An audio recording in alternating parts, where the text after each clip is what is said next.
શ્રી રામદેવ પીરની કથા ભાગ 7 દાણ ચોર વંજારો કભી સોદાગર કરો કર ચોરી કા તાપ શક્કર હોઈ જાય નમક સુખે હોગા સંતાપ। લખમસિંહ નામનો એક વંજારો પોકણગઢમાં દાખલ થયો। એ વખતે રામદેવજી અને બીજા છોકરાઓ ગેડી દડો રમતા હતા। વંજારાની સાથે કેટલીય પોઠો જોઈ સ્વાભાવિક જ છોકરાઓએ વંજારાને પૂછ્યું, એમાં શું છે ભાઈ? છોકરાને સાચી વાત કહેવાથી તે વાત દાણ વસૂલ કરનાર અધિકારી સુધી પહોંચી જશે ને પોતાને સાકરનો કર ભરવો પડશે એમ માની વંજારાએ કહ્યું, એમાં નમક મીઠું છે, નમક મીઠું। રામદેવજીએ વંજારાના ચહેરા પરના ભાવ પરથી સમજી લીધું કે વંજારો જૂઠું બોલ્યો છે ને રામદેવજીએ વંજારાને કહ્યું, હે વંજારા, પોઠોમાં નમક મીઠું છો। વંજારો પોતાની પોઠો સાથે પોકણની હદ વટાવી આગળ વધ્યો। કેટલાક ગામની મુસાફરી કરી બીજા ઠાકોરની હદ આવી। આ ગામમાં દરવાજા પાસે એણે એના ડેરા તંબુ ટાળ્યા। ગામમાં એક વાણોતરને સાકરની છત છે કે અછત તેની તપાસ કરવા મોકલ્યો। વાણોતર તો ગામના ઠાકોર અને સાવકારને જમવાનું નોતરું જ દેતો આવ્યો।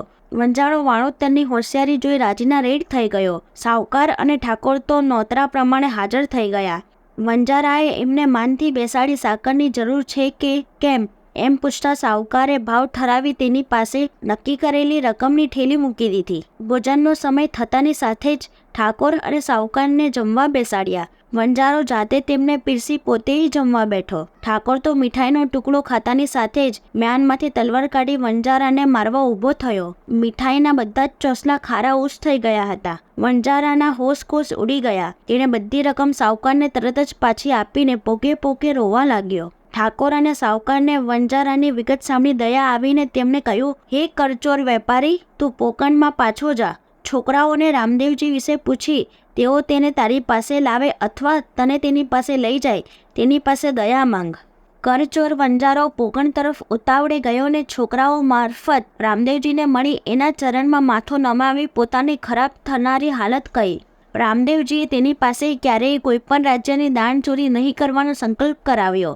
પછી કહ્યું, જા, તારા હૃદયનો પસ્તાવો ખોટો નહીં હોય તો નમક મીઠું પુનઃ સાકર થઈ જશે। વંજારાએ પોઠ પાસે દોડી જઈ તેમાં જોયું તો નમકને બદલે સાકર। તે દિવસથી તેણે દાણ ચોરી બંધ કરી ગ્રાહકોને અસલની બદલામાં નકલી ચીજો ધાબળી દેવાની નીતિ પડતી મૂકી।